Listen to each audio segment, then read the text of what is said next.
जय श्री कृष्णा। राधे राधे। आप सभी श्री हरि की कृपा से स्वस्थ और मस्त होंगे। आइए आज कार्तिक मातम्य का 28वां अध्याय पढ़ते हैं। जय विजय का परस्पर एक दूसरे को शाप एवं मोक्ष। धर्मदत्त बोले, हे देवगण, मैंने जय और विजय ये दोनों भगवान के द्वारपाल सुने हैं। उनने कौन सा ऐसा उत्तम पुण्य किया है जिससे उन दोनों को विष्णु रूप मिला है। कर्ण बोले, हे द्विज, तृणबिंदु की देहवर्ती नाम की कन्या से ऋषि कर्दम की कृपा से 2 पुत्र उत्पन्न हुए थे। बड़े का नाम जय था और छोटे का नाम विजय। उसी देवहूति से योग शास्त्र में पारंगत योगी कपिल देव जी हुए। जय और विजय ने अपनी पूरी इंद्रियों की वृत्तियों को विष्णु की भक्ति में लगा दिया, जिससे वे दोनों बड़े धर्मशील हुए। उनके नित्य अष्टाक्षरी मंत्र का जाप करने और विष्णु का पूजन करने से भगवान साक्षात दर्शन दिया करते थे। एक बार वे दोनों मरुत राजा ने यज्ञ में बुलाए, क्योंकि वे यज्ञ कराने में चतुर थे। उनको देवता और ऋषि भी पूजते थे। वे वहां गए। उस यज्ञ में जय ब्रह्मा और विजय याचक हुए। इस प्रकार वह यज्ञ समाप्त हुआ। तदुपरांत मरुत ने यज्ञांत का स्नान करके उनको बहुत द्रव्य दिया। उस धन को लेकर वे दोनों अपने आश्रम को गए। भगवान के अलग अलग पूजन और उनकी प्रसन्नता के लिए उनमें आपस में उस धन को बांटने में स्पर्धा हो गई। जय ने कहा कि इस धन में से मैं हम दोनों का समान भाग करना चाहिए, और विजय बोला, जो जिसका मिल गया है वह उसी का है। तब जय ने अपने चित्त में शोभित हो विजय को शाप दिया कि तू लोभवश द्रव्य को प्राप्त करके मुझे नहीं देना चाहता है, इसलिए ग्राह्य हो जा। विजय ने जय को शाप दिया कि तूने मद से भ्रांत होकर मुझे शाप दिया है, सो तू गज हो जा।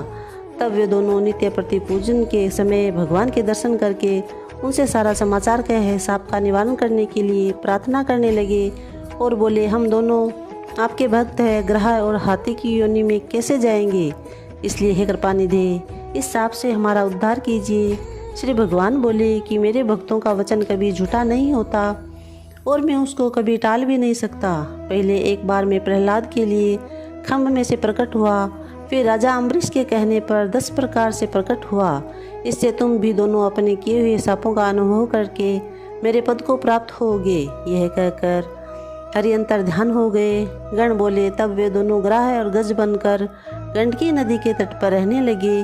ये दोनों ही अपनी पूर्व कथा को याद करने होने के कारण इस योनि में भी भगवान का नियम आदि करते थे। एक दिन हाथी कार्तिक पूर्णिमा के दिन गंडकी नदी में स्नान करने के लिए गया। तब सांप के कारण विष्णु को याद करके ग्राह ने हाथी का पैर पकड़ लिया। जब ग्राह से पकड़े हुए उस हाथी ने विष्णु का स्मरण किया, तब उसी समय शंख चक्र गदाधारी विष्णु प्रकट हुए। फिर भगवान ने चक्र से ग्राह को मारकर उन दोनों का उद्धार किया और अपना रूप देकर बैकुंठ को चले गए।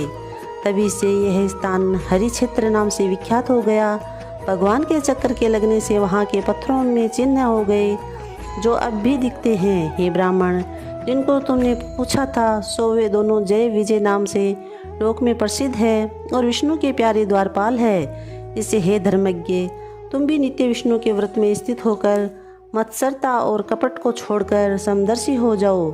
सदा तुला, मकर और मेष के सूर्य में प्रातःकाल स्नान करो। एकादशी का व्रत और तुलसी के वन का पालन और सेवा करो। ब्राह्मण, गो और वैष्णवों की सेवा करो। मसूर, कांजी, बैंगन का त्याग करो। इसी प्रकार हे धर्मदत्त, देहांत होने पर भी तुम हमारी तरह विष्णु के परम पद को प्राप्त होगे। जन्म से किए गए इस व्रत से अधिक यज्ञ, दान एवं तीर्थ आदि कोई भी नहीं है। हे ब्राह्मणों में श्रेष्ठ, तुम धन्य हो, क्योंकि तुमने ये व्रत किया है, जिसके आधे फल को पाकर ये कलहा हमारे संग विष्णु लोक को जा रही है। नारद जी बोले, हे राजन, धर्मदत्त से कहकर और विमान में बैठकर वे दोनों गण कलहा समेत बैकुंठ को चले गए। धर्मदत्त ने विश्वास पूर्वक उस व्रत का पालन किया और देहांत होने पर दोनों स्त्रियों के साथ बैकुंठ को गया। इस इतिहास को जो पुरुष सुनावेगा, वह जगत गुरु श्री हरि की कृपा से भगवान के समीप पहुंचाने वाली भक्ति को प्राप्त होएगा। बोले श्री कृष्णचंद्र भगवान की जय। जय श्री कृष्णा। राधे राधे। 28वां अध्याय समाप्त।